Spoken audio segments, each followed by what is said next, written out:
Tape released.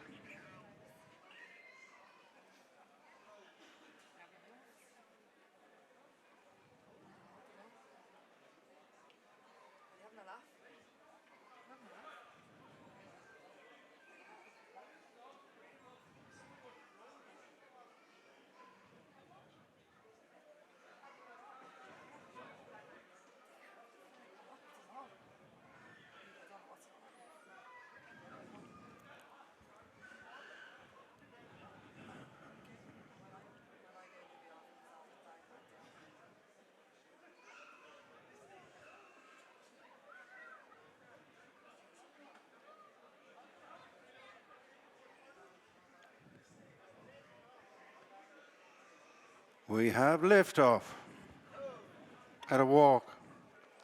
Majolique leads immediate effect. Adrienne Michon, Berta Ramirez.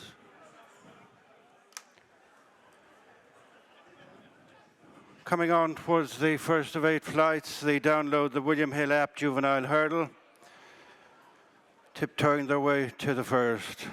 Majolique immediate effect, the 2 favorites, followed by the grey Adrienne and then Michon and Berta Ramirez. They clap eyes in flight 1, at which the leader is just Majolique from immediate effect, Adrienne with the red cap, and then Michon and Berta Ramirez.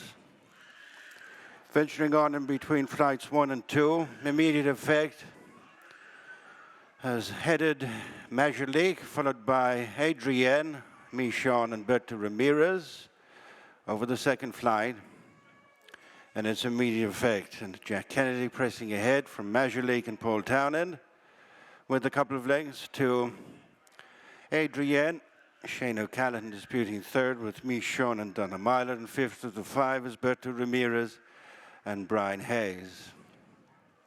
Immediate effect moves on by over 2 lengths to Majolique. Third is Adrienne and fourth is Michon with the back marker Berta Ramirez. Making the turn towards the final 1.5 miles on flight number 3.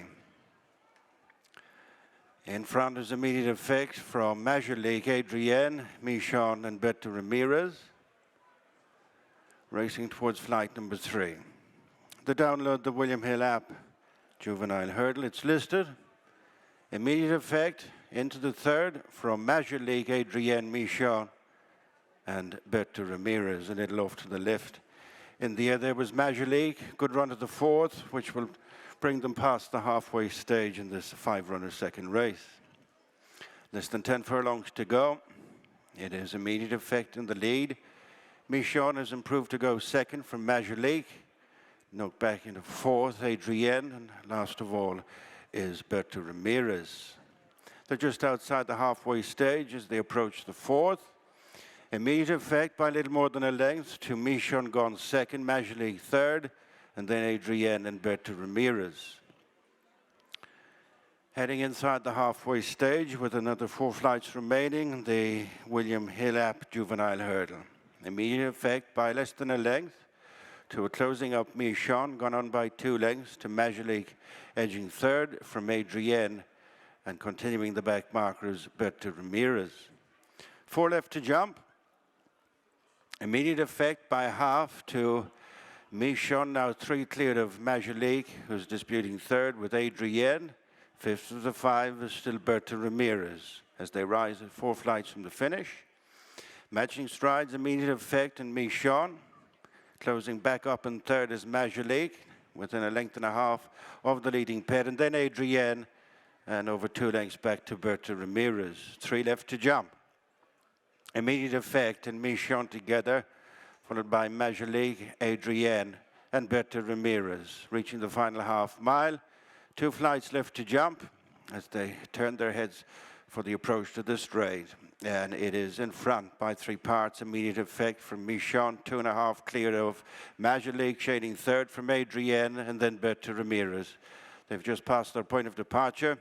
In line for the final 2 flights, and it is immediate effect, nudged along from Michon, who is right on terms. To the inside is Majolique, who was over that second last flight in a fashion, having clattered one of the wings, and then Adrienne and Berta Ramirez. It's Michon on the outside, gone into the lead, but only just from Majolique, who's picked up the chase. Immediate effect, shuffled back into third. The final flight, Michon and Majolique up the run in. 200 yards to go. Michon from Majolique on the inside, who's now level and barges through. Majolique has cut back Michon. Adrienne moves into third, and it is Majolique and Paul Town stretching on to make an Irish winning start. Michon second, Adrienne third.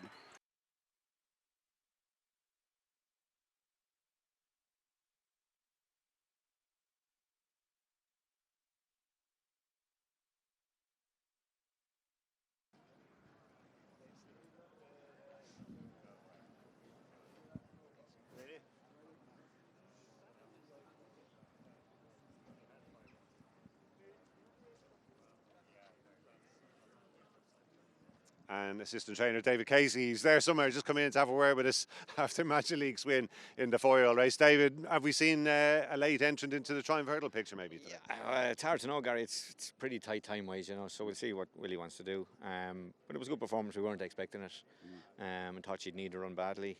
She's had a very stop-start season, you know, so it's been hard work to get her to here. So she was ready for the run, and as I say, I wasn't expecting her to win like she did. So obviously she has plenty of ability, I imagine. A bit of after you down at the start. You'll have been in those situations during your riding career as well. Were you very keen to try and get a lead with her today? Yeah, as I say, like we thought she'd need it, so we weren't going to be the ones to do the donkey work and get forced along, and didn't want her falling out the back of the television, obviously. But I imagine Does that ever happen with you? I don't know, but I imagine obviously all the other lads were told the same, and sure, listen, it suited us. It turned a mile and 7 race into a mile and 5 race, didn't it? So it was grand for us. It suited the mare, I'd say. Yeah, she won pretty cosy in the end. Just inclined to go to her left at times. Have you seen traces of that with her schooling? Yeah, no, she's generally been pretty good at home. I suppose just inexperience maybe. So hopefully that'll sort itself out. And but obviously a filly that looks like she has plenty of ability. I mean, if she did get the green light running the Triumph, do you think she could have a real say, especially with the favourite obviously coming out now? Yeah, well, I think she could show a huge improvement from today's run, you know. So who knows where it'll stop. There's also Aintree. The owners had the winner of the 4-year-old race there last year, the grade one, so maybe that could be on the agenda as well. But hopefully she can progress and go forward, and I think it was a very good performance today. It did look a few chances left to come. Jura Masquet up next, and then obviously Blood Destiny later on, and Magic McColgan. What are you expecting now? Yeah, Joey Mask has generally been disappointing in his last couple of runs. He did win quite well in Maiden in Punchestown in June, I think it was. So maybe better ground might suit him, but he seems in good order. He's working well, so we'll see how he goes. Blood Destiny, he's going to have to improve on what he's done on his last run in Dan Moore, so hopefully he can progress from that. That was his first run back, I think, of the season, so hopefully he'll progress and get involved there. And Magic McColgan ran well here the last day. The winner was disappointing since, but listen, it's our first handicap. We'll see how she gets on. Hopefully she'll be competitive. Fair play. Listen, David, thanks for the update. Wish you well. Cheers. Thanks, Gary. Thank you. That's David Casey then.